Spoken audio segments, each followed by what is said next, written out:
keys to the city, baby. When you see us, so you know you really viewing greatness in the making. Double up on facts we stating. Podcasting, cruise control, city, state, the nation. So what you saying, what we saying, prime information. Facts, keys to the city, we unlocking the statements.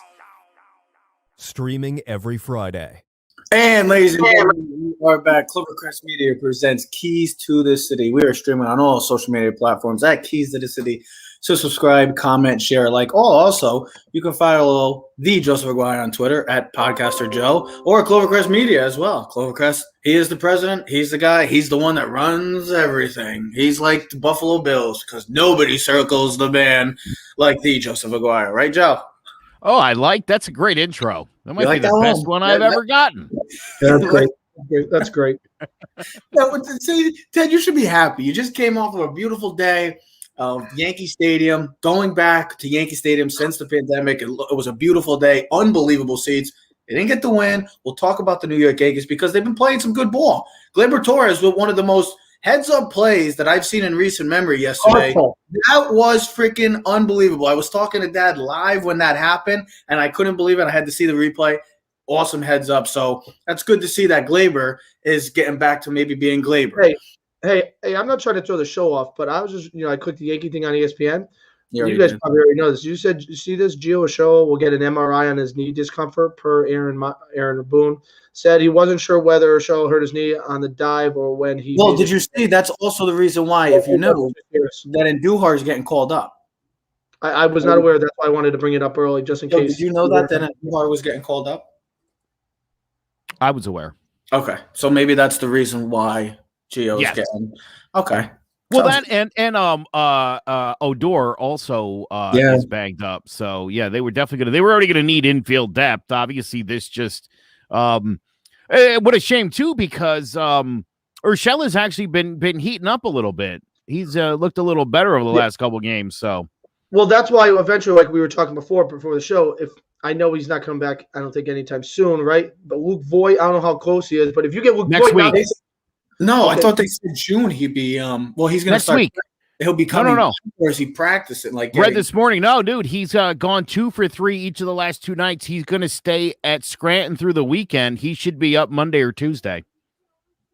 All right, hit a home run yesterday. That'll help put him at first base, and then it gives DJ a little more flexibility to usually put him at second or third. So it gives us that advantage. Listen, right now it's great to see them play some good baseball. Unfortunately, they didn't get the win yesterday.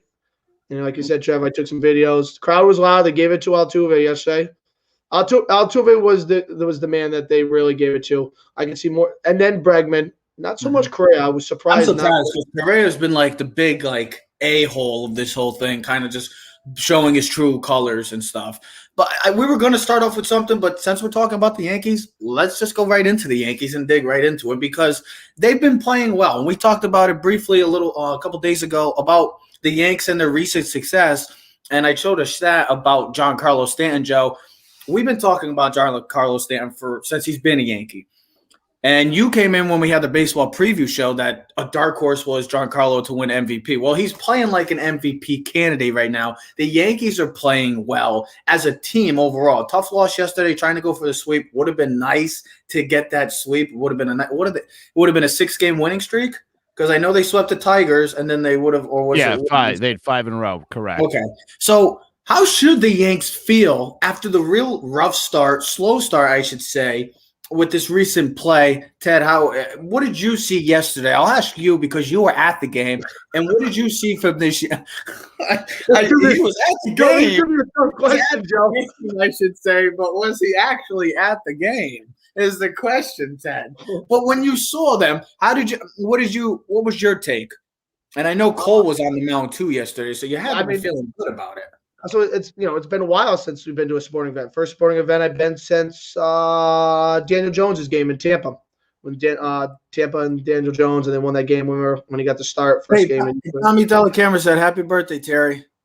He meant Teddy. He knows. He meant the mixed spell. But that's tomorrow. But thanks, my boy Tommy. We'll be at Randall's at noon tomorrow. So if you want to come down, we'll be starting there at noon. You got to get Joe on the Randall's. No, I'll tell you, it was a beautiful day. We had great seats. Right there. I'll tell you, Judge is huge. Joe, you're sitting first row right there, lower deck. He's still huge, bro.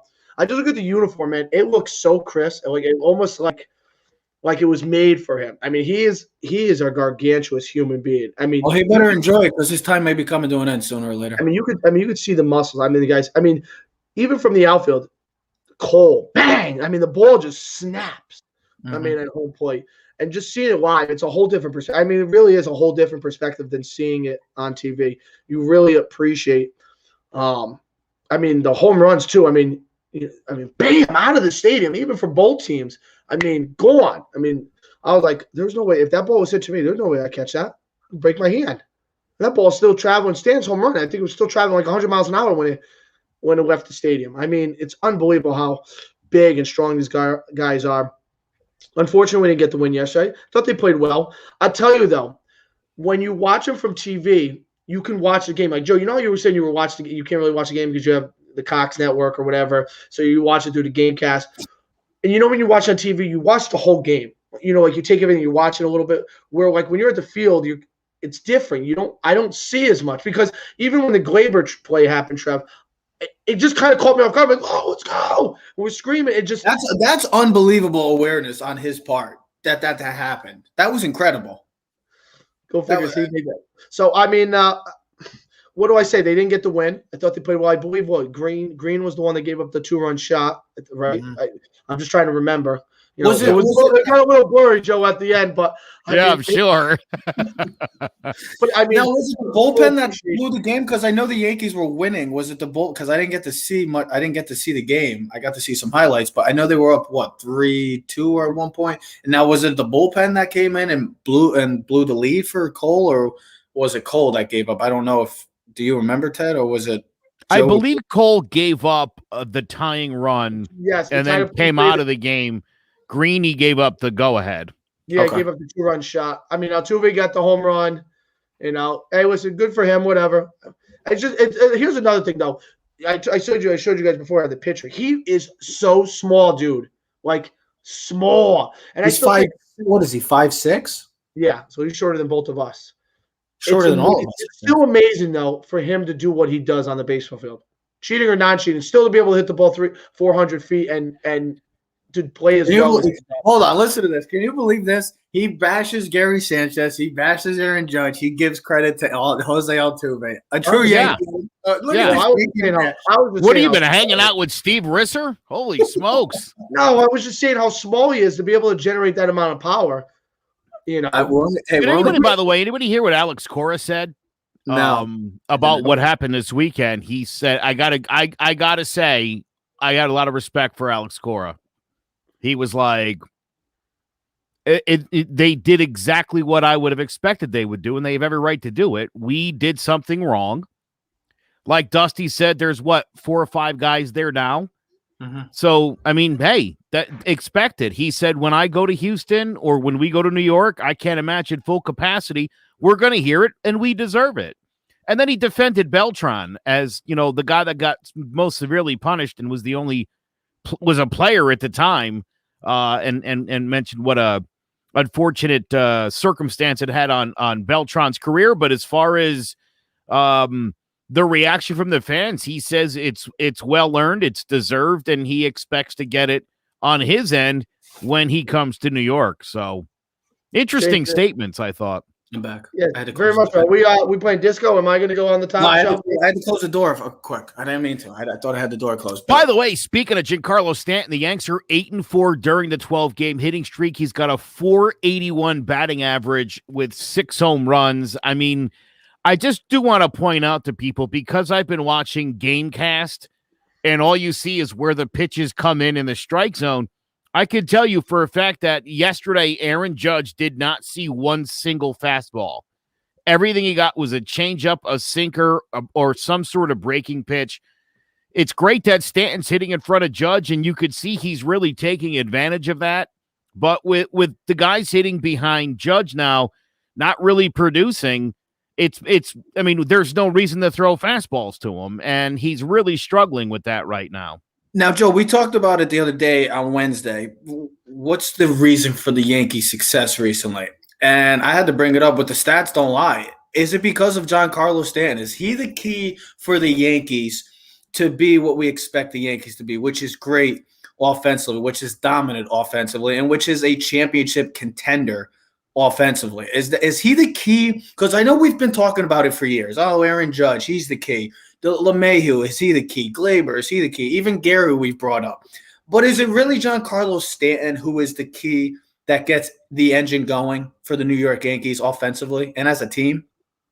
Yeah. I mean, I've always felt this way. The reason the Yankees went out and got a guy who is making the amount of money he's making was they expected this. Mm-hmm. And I said it all the time. This is a guy that can carry this team for weeks on end if you need him to.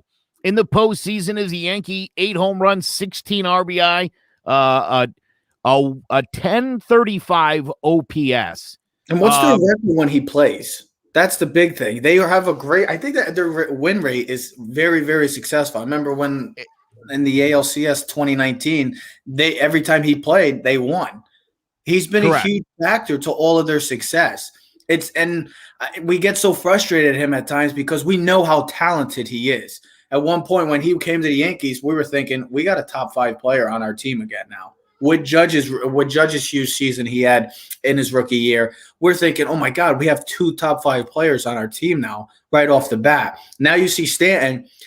This is what gets me frustrated because there's weeks like this that he can just go on an absolute tear, and then there's weeks that he just goes absolute MIA. So is it the inconsistency, or is this going to be the consistent Giancarlo Stanton, the Florida Marlins, I should say, Miami Marlins, Giancarlo Stanton, that we're hoping to see MVP Giancarlo Stanton? Is that where we're going to get this year? You know, I would argue this, and Ted, tell me if you think I'm wrong here, but it seems more to me when he's healthy and on the field, he's very productive. Mm-hmm. The bigger problem has been him being on the field. Literally, that's been it. But when the guy's in there, he hits, he produces, obviously, especially in the postseason, but we know what he can do. So, yeah, this is to be expected when he's healthy. Well, I mean, I couldn't agree more. I think, listen, you look at the playoffs last year, right? I mean, he was the guy that was carrying the Yankees and that's against Tampa, and he was like the only one that was sitting. And listen, we know baseball players are going through slumps. Even the greatest hitters of all time goes through slumps. But you don't extend that slump. You know, maybe it's 3 to 5 days, but it doesn't become a 2. You don't go 0 for 28. You know, maybe you're 1 for 10, but then you bust out of it. It is nice to see him finally. I was just looking at his numbers. He's batted .312, 9 home runs, 23 RBIs, or some 21, 23 RBIs. There's some more advanced stats for Giancarlo Stanton where he ranks among players. But listen, Joe, I don't know if you saw the thing Trevor posted the other day, Tuesday. When he's batting in the 2-hole, also his home run rate per at bats is the lowest, but it's number 1, meaning it was like every 12 at bats, Stanton hits a home run when he's batting second, or Judge was second and Trout was third when they bat second in the lineup. So maybe Stanton's a better suited player at number 2. Maybe Judge's the number 3 guy. He's got to get it going soon. And like you said, if Luke Voit comes back, now you put him at 4 with Glaber 5 and Gio 6. Now listen, maybe Judge will get better pitches, but he's got to produce. He's got to produce. I'll put it this way. We're talking about my coworker the day, and we were talking about, why would you bench Stanton last Saturday, even though you got the Monday when he's hot? I'd rather bench him once a week and him play 140 games than him try to play 5 days a week and miss 2 months of baseball. You know what I'm saying? I'd rather him miss a game a week than have to worry about the stat I was talking about was on ESPN thing. It was about the home run rate. It was on Yes, but Joe, do you agree with that? That taking these guys, and now we have to understand it's not going to change, but sitting a guy once a week, to have Judge and Stanton in the lineup for 140 games is better than trying to have them play every game and miss 50 games. I would accept 140 games, 130 to 140 games of Stanton and Judge. I think if you look at the model of the NBA right now, where you're resting on Harden, I mean, again, I don't follow the NBA a ton, as you guys know, but the Knicks aren't sucking, so I'm paying a little bit of attention. But I know Harden's been getting rests and that they've been doing that in the NBA, and I know it frustrates some people. The worst argument I've heard, though, is, people are paying money to see the stars. I don't care. I'm not here to make you happy, right? I mean, I'm sure every game you go to, you want Garrett Cole to pitch. Well, guess what? You're getting Jordan Montgomery. Oh, Nick Nelson's going to be the opener tonight. You get what you get. the long term. Here's the other thing I've been like yesterday. I got into it with an idiot in a Yankee group. Not even a person. He's an idiot. Who's decided after 7 at-bats on May 7th that Aaron Judge doesn't get an extension because he's a bum. Really? 7 at-bats on May 7th, between May 6th and May 7th, those 7 at-bats, this guy said, I've done all the research on Judge from 2017 to right now. He's not worth an extension. Really? You were looking at the 2017 numbers and you thought no extension for that guy? I don't believe you. Look, Aaron Judge is going to strike out in bunches. He's going to strike out about 185 times. He got 7 of them out of the way the last 2 days. Okay? That's 7 less you'll see at some other point in the season. He's adjusting the hitting behind Stanton. He's not seeing the same pitches he was until Voit gets back in there or Glaber or somebody hits. Somebody's got to start hitting in the 5 spot. Well, should that be more? And it can't be Hicks batting $150. They got to get somebody in there to protect that lineup. Joe, is that more of a concern that, like, when we get good Stanton, we get bad Judge, and then when we get good Judge, we get bad Stanton? Like, we can never put it together. I can't remember. Honestly, Joe, since they've been together, I can't think of a time. They've played more together this year than they have. That's what I'm saying. 2 years combined, yes. The only time they're together and they're doing something the same is when they're on the IL. That's the only time that they're not. They're the fair same. Enough. It's unfortunate, but it's so frustrating because we know how talented both players are, hitting and even fielding. They're both good. Judge is a great fielder. Stanton, when he plays field, is not the greatest, but he does his part. And it gets frustrating. Can I tell you something about that, by the way? Misnomer, Giancarlo Stanton actually does a pretty good job range-wise to getting the balls. And on balls that shouldn't be caught, that hit the left fielders, he actually has a rather high percentage. Mm-hmm. And I think part of it is just because he hasn't been out in the outfield as much. Well, but his actual numbers, his numbers are actually really good. Well, he was a right fielder. I mean, he was a right fielder. He wasn't an awful right fielder for the Miami Marlins. It wasn't a Gold Glove right fielder. He's not the same as Judge, but he's got a cannon too. If he was playing right field, he didn't have no weak arm. So, I caught myself. So, Ted, you got something blue on you? What happened? You got some paint? I put some toothpaste there. Why? What are you breaking out there? Yeah, it broke up. So I put a little toothpaste before I go out to dry it out. It's the whole thing.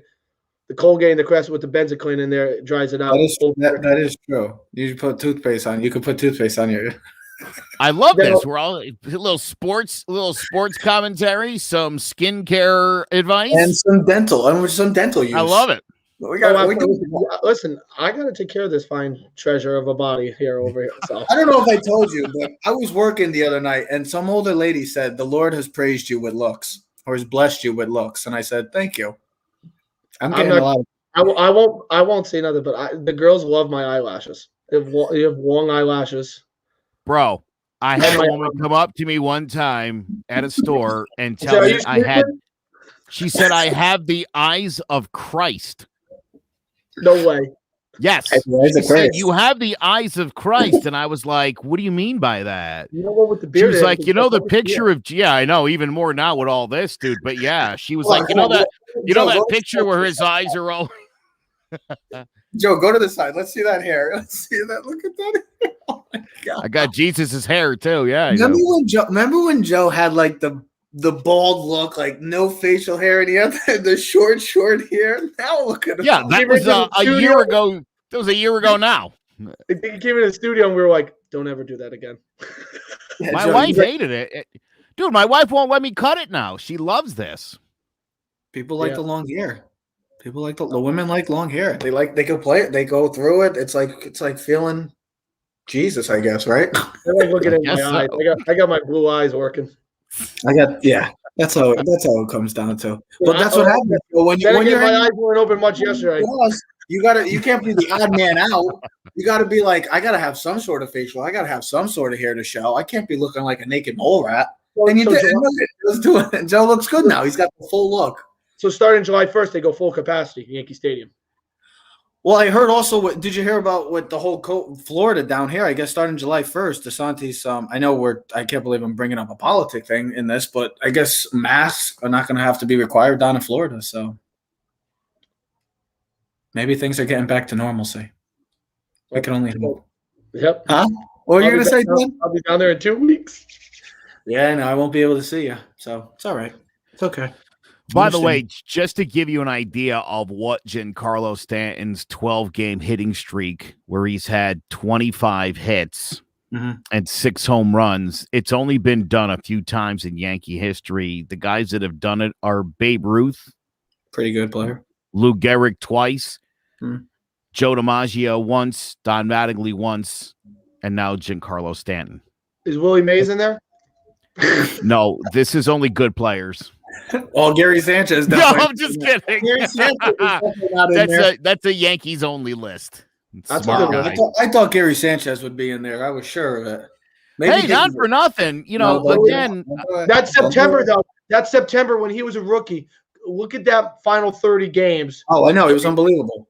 That's what Joe's still thinking he's going to do now. Joe's still living in 2017 It's here. amazing, though. He came up as a rookie, and he has fallen so far. Well, think about this, right?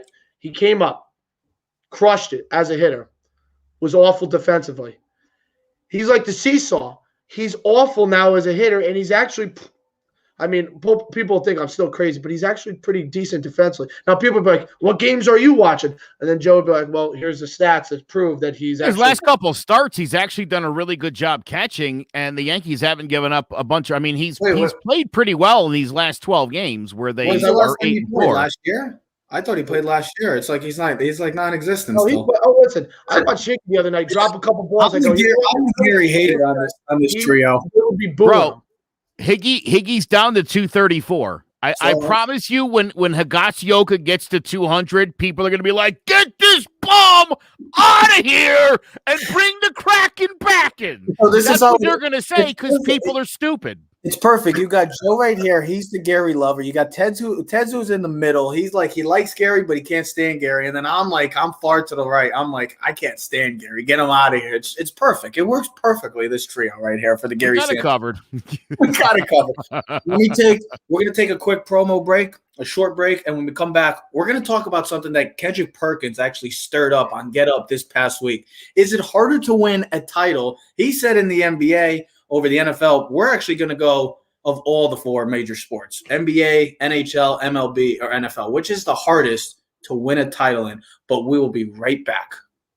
Rocky Hill Accountants offers a unique, low-pressure approach to professional and personal services, which is why they have an excellent client retention rate and are extremely proud of the high-quality services that their firm provides. The executive team at Rocky Hill Accountants has over 35 years of combined experience in income tax preparation, bookkeeping, accounting, and IT crypto tax. They specialize in individual income tax preparation, as well as trusts, estates, and gift tax returns. The tax deadline for individuals is May 17th. If you're one of the 50 million Americans who still hasn't filed, visit RockyHillAccountants.com.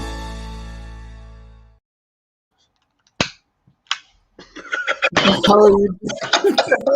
All over. Just lighting the fire, baby. Lighting the fire. Joe's lighting the fire with that. But yes, get your taxes done. You got 10 days. You better get that stuff taken care of, people. What are people waiting for? I don't know what people wait. People wait for the last minute, and also everybody's really, for what I've noticed down here, people are a lot into stocks. So all this crypto, Bitcoin, all that stuff. It's crazy. Dogecoin, bro. I mean, I need somebody to help me get into that because I want to make some extra money. That'd be nice. I need somebody because I don't know anything about that stuff, and I'm not just going to put something that I have zero knowledge about. Well, put it in Dogecoin because they said if you invested $1,000 last year, you would have made $100. But isn't it too late Isn't it too late now to? Oh, you can still buy it. Yeah, but it's not going to mean anything now. It's not what it was a year. Yeah, it was less than half a penny. Now it's like 5 cents. Still, it's not going to mean anything now when people are already all on it. And it's You still buy it. One of the rappers just bought $100,000 worth of it. Dallas Mavericks, Cuban just got involved, and they're accepting. Oh, well, look at that. Compare me to Mark Cuban and a rapper. Guys that make millions and billions of dollars where I'm sitting here just this guy just spent $100,000 on it, loser. What are you doing, Trev? Trev, you invest in $10. Trev, you invest in what you can lose. Even my cousin Kara did like 2 weeks ago. She made like $500 over in one night. It's the way to go. It's the way the world is working. Well, I guess the Mavs are going to accept it as a payment too. You can use it as payment. Good for them. Well, speaking of the NBA, I'm glad you brought up the Mavs. No, we're going to talk NBA. I promise we will get into NBA playoffs coming very soon. We'll make our MVP predictions, but we will talk NBA. I promise you that. I know we haven't talked a lot of basketball this year, but we will get into it. So the reason why I'm bringing up basketball is because one of Ted's favorite people on sports TV is Kendrick Perkins, right, Ted? Mr. Kendrick Perkins. Ted loves Kendrick Perkins. So he came on this week of Get Up and kind of stirred the frenzy, it stirred the pot, as he said that winning a title in the NBA is harder than winning a title in the NFL. Yeah, he would know that because he played in all those games. So we're going to take it one step farther because, well, we like to try to cover all these sports. So which title is harder to win? Is it in the NBA? Is it in the NFL? Is it in the MLB? Or is it in the NHL? I'm going to start with Ted. Ted, if you had to pick, what do you think is the hardest league to win a title in? NHL. It's not even close. They're 7-game series from round 1 to round 7. To the Stanley Cup. 4 rounds of 7 games. Brutal games. You ever watch a hockey playoff game? It's the most intense thing you could say. Football, you guys do football is one game. Okay? In basketball, when's the last time an 8 seed won an NBA Finals? Nothing. The best teams always win. Usually coast for the first 2 rounds. Do you remember the Lakers? They were 12-1 before they entered the NBA Finals with Kobe and Shaq in 2001. Jordan's they were undefeated going into that. Oh, they had one loss. That's the first game to AI. Yeah, yes. So either way, NBA is easy. Okay, the best teams always win because they have the best players. The 8 seed gets knocked out, usually swept, or maybe they win 1 game, so it's 3-1. Boom, you don't even have to play 7 games no more. They made it easy. They made it 5. So next round. Then the second round, usually you're much better than the second round team. Boom, you win that. And then usually you have 1 competitive series in conference finals. And then the best team wins. What's so hard about basketball? You got to shoot a basketball and run up and down the court. Really grueling. Sorry. Do you get smashed against the boards? Do you have to skate?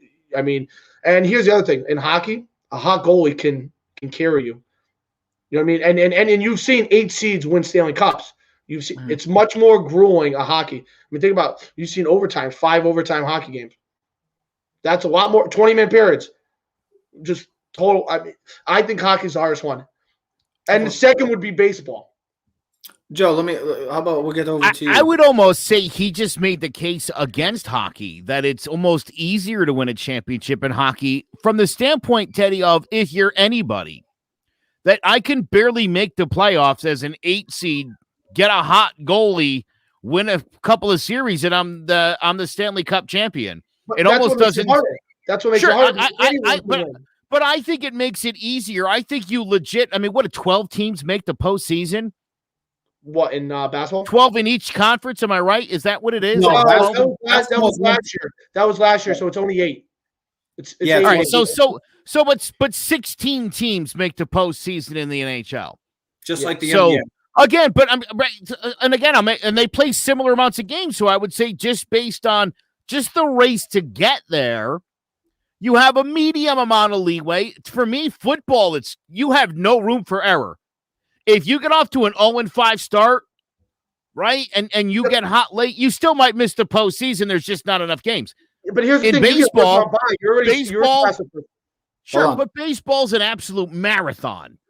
You have to 6 months of regular season, let alone the playoffs. Was this I did not see it. Was this just when you get in the playoffs what's harder, or is it the culmination from beginning to end? Because I can understand Joe's point, 162 But again, games. So Teddy, right? I'm saying from the standpoint of the NFL, is that harder because there's from beginning of year to end of the year? Less teams get in. again, one could argue that, the wild cards really rarely even stand a chance. Well, Giants in the NFL. Giants, Steelers. But how rare is it? Also, it's a handful of teams that have done anything with the wild card. They just added another team. Remember, they added the 17. Yeah, also, which is great, but still, you're just adding one more layer to try to make it more difficult. Hey, so you're trying to even make it harder at this point. Joe, guess who won the Super Bowl this year? Wild card Tampa. It was a wild card team too. Again, it's not to say. To me, I think that's the beauty of football, again, is that, you do have a wild card. So if you get off to a crappy start, and Tampa kind of did. They didn't get off to a great start. They got hot late. You can do that. You can do that in some sports. I think it's harder to do it in others. I would say the NFL too, because you also got to take into consideration, especially when you get to the playoffs. It's only one game. You have one bad game, your season's over. You can be the best team in the league all year. You said hockey 7-game series. I love that though. I love that. I love that, and I would say what's harder? The postseason grind of hockey is definitely the hardest. Think about this, Trev. What's harder to do? A 100-meter dash or a 1,200-meter run, a marathon run? The guys who run what's harder? I can run 100 yards all day long. You want me to run 10 times around the track? I'm going to say, find someone else who's got better legs. No, I got you. I would say, look, the other thing with hockey was there was a time where it was the Devils or the Red Wings that seemed to win it every year. In the 90s, from I mean, and so and again, look at the NBA. I mean, right? It's pretty much been the same 2 or 3 teams the last 10 years. So again, I want to factor those things in. I want to put into also the factor in. There's a lot of teams. There's a lot of teams in the NBA that when the season started, I mean, you might as well have not even played. You might as well have been like, yeah, COVID. The reason why I would not say NBA, I would put the NBA probably last because simply, let's take this in consideration. 2 years ago, the Los Angeles Lakers signed LeBron James. They didn't make the playoffs. The next year, the Lakers made a huge trade. They traded all their assets, all their young pieces to a team called the New Orleans Pelicans for one guy. What did the Los Angeles Lakers do last year? It takes only about 2. You need 2 superstars to compete for a championship and hell, even win a championship. It's very simple in the NBA. Also, I would say the NFL, why it's tough. And Joe, you hit it earlier. You only got 16 games. You start off the season 0-4, 0-5. I mean, hell, the Miami Dolphins last year were 10-6 and didn't make the playoffs. You had 6 teams that were 10-6 or 9-6 going into the final week, or 10-5 going into the final week of the NFL season to make the playoffs. And 4 of those teams didn't go to the playoffs as NBA teams. It's crazy to think that, like the MLB. I know we went losing our minds. Oh, the Yankees are struggling. The Yankees are terrible. But we also got to take into consideration there's 162 games. You could start off bad. Looking at the whole season. Hold on. You could start off bad. That you can also, like teams like the Mariners last year or 2 years ago when they started like 13-2 and everybody's like, wait, what the hell is going on? How did they finish? They finished 70 and like 90 or 100 losses. In baseball, it's not that hard because you got that longevity of the schedule. I would say football, just because you have 16 games. You can lose a player, a major player, to a huge injury, and you could still win. You could still be successful and still miss out on the playoffs. Whereas the NBA, football's tough, but then, and I'm being serious. Listen, football is my number 1 sport. I'd argue with anyone. No, of course, one of the toughest games. But I look at the grueling hockey games, man. I look at those guys, man. You watch one of those hockey playoff games, and you're like, that's only one game. They still got 7 more. You know what I mean? It's unbelievable. But does that make it easier? How does it make it easier? It makes it harder. Every game. No, because of the sense that. Hold on. I'll ask both of you. This will be my argument. If you don't agree, then you win your argument. What's harder for you guys, to win 1 game or 4 out of 7? Win 1 game. That's because easier. If you have a bad game, you gotta win 1. Yes. Because if you have a bad game, you want that one bad game is bad. Guess what? I'm answering your question. Hold on. 1 bad game, your asses are going home. You can have a bad game. You can have a bad game in the NHL. You can have a bad game in the MLB. I would, or in the NBA. Guess what? I would argue you still have 5 other games to go. I would argue in a 7-game series that 90% of the time, the better team wins the series. The better all-around team is going to win the series. It is really hard to upset somebody in a 7-game series. It is tough. Okay? It is, yeah. It's tough. It's a hard thing to do. So That's generally why speaking, the better teams always win. You're right, and they usually win it, 4-0, right? Mm-hmm. I mean, it's quick and it's in it, or 4-1. It's generally a pounding. To me, again, I think when it comes to hockey, I feel like there's a lot more closer series where you win one, you give one back, you win two, you drop two. I just think I'm using the Ranger reference when they went to the Worlds, they went to the Stanley Cup, lost to the Kings, and then the next year, Trevor, remember we lost, and thinking, remember that every round they went 7 games. First round they went 7 games, they won game 7. Second round to go 7. Yeah, and then they went to the conference. They had to play 21 games, Joe, just to get to the finals. I know. But is that a good team then? The Rangers were the number 1 seed in the NHL that year.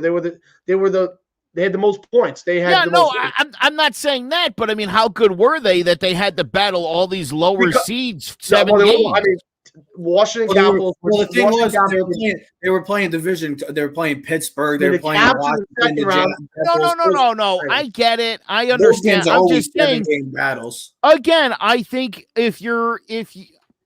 Here's my thing. It's hard to make the argument whether is it harder to go grueling 7-game series, or is it harder to just whoop on teams, sweep all the way through and make it look the easy? argument with baseball. What's harder, 162 games in baseball or just 16 football games where you play once a week, right? The grueling of every day, travel, or, well, I'll play one game, 3 hours, and I go rest and I practice during, you know what I mean?